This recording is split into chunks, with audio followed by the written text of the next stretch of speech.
Bismillahirrahmanirrahim. Assalamualaikum warahmatullahi wabarakatuh. Perkenalkan, nama saya Lailatun Tazkiyah dari Kesmas C. Ingin memenuhi tugas biomedik, yaitu menjelaskan letak dan fungsi bagian-bagian sel. Yang pertama di sini yang ingin saya jelaskan yaitu ada sitoplasma. Sitoplasma ini bagian sel yang terbungkus membran plasma. Sitoplasma terdiri dari air, protein, karbohidrat, lemak, mineral, dan vitamin.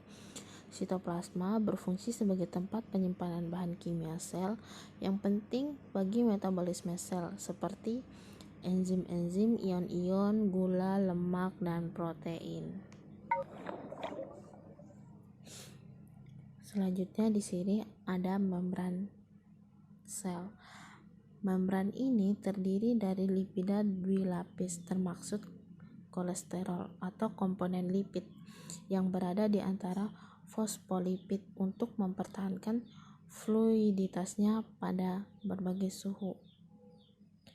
Membran sel juga mengandung protein membran termaksud protein integral yang melintasi membran atau berfungsi sebagai transporter membran, dan protein perifer yang secara longgar menempel pada sisi luar atau perifer membran sel yang bertindak sebagai enzim yang membentuk sel. Selanjutnya di sini ada lisosom. Lisosom letaknya berada di dekat badan Golgi. Fungsinya yaitu pencernaan sel seperti mengelola komponen-komponen yang tidak terpakai. Selanjutnya di sini ada vesikel. Vesikel letaknya pada sisi yang berhadapan dengan membran plasma. Fungsinya yaitu untuk membawa protein atau lipid yang telah mengalami pemprosesan di dalam lumen sakulus. Selanjutnya di sini ada sistoskeleton. Sistoskeleton letaknya berada di sel prokariota. Fungsinya yaitu menahan organel-organel sel yang tetap berada dalam tempatnya, yang memiliki peranan yang besar dalam sel, diantaranya menahan dan mempertahankan bentuk sel. Selanjutnya di sini ada pori-pori nuklir. Pori-pori nuklir ini letaknya menempel di membran nuklir.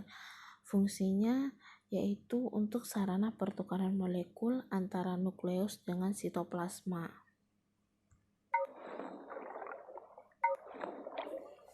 Selanjutnya di sini ada ribosom. Ribosom fungsinya efektif dalam menerjemahkan RNA yang akan menjadi protein. Organ ini bisa berada di bagian tempat termaksud retikulum, endoplasma, dan sitosol.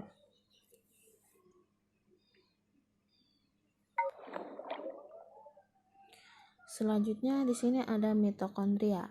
Mitokondria letaknya tersebar acak di sitoplasma atau menempati lokasi tertentu di dalam sel. Mitokondria ini mempunyai dua lapis membran, yaitu membran luar dan membran dalam. Selanjutnya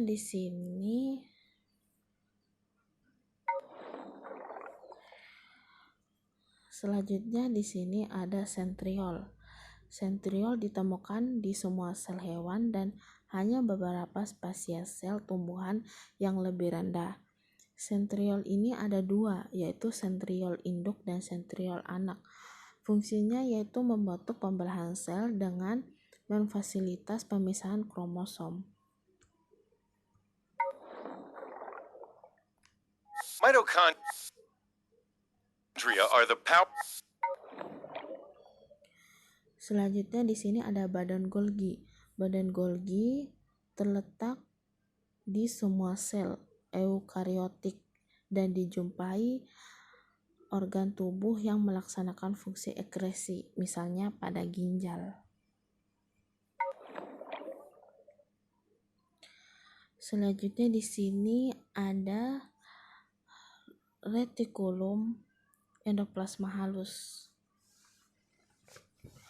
Fungsinya dalam beberapa proses metabolisme yakni sintesis lipid, metabolisme karbohidrat, penyimpanan ion kalsium, serta detoksifikasi obat-obatan dan racun.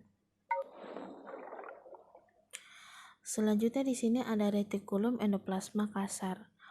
Fungsinya yaitu sebagai tempat sintesis protein atau menentukan ukuran struktur yang dibutuhkannya. Letaknya berada di pinggir nukleus.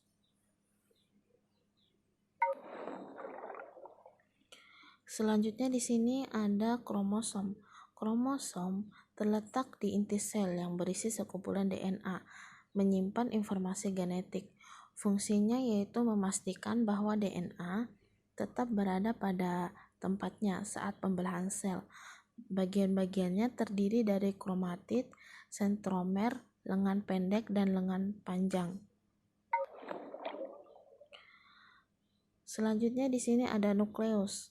Nukleus letaknya berada pada bagian tengah, bisa juga berada di tepi. Fungsi nukleus ini bermacam-macam, tetapi fungsi utamanya ialah menjaga integrasi gen-gen yang ada dan juga mengontrol aktivitas sel dengan mengelola ekspresi gen. Bagian-bagiannya terdiri dari membran inti, nukleoplasma, dan nukleolus. Sekian dari penjelasan saya. Lebih dan kurangnya saya mohon maaf. Wassalamualaikum warahmatullahi wabarakatuh.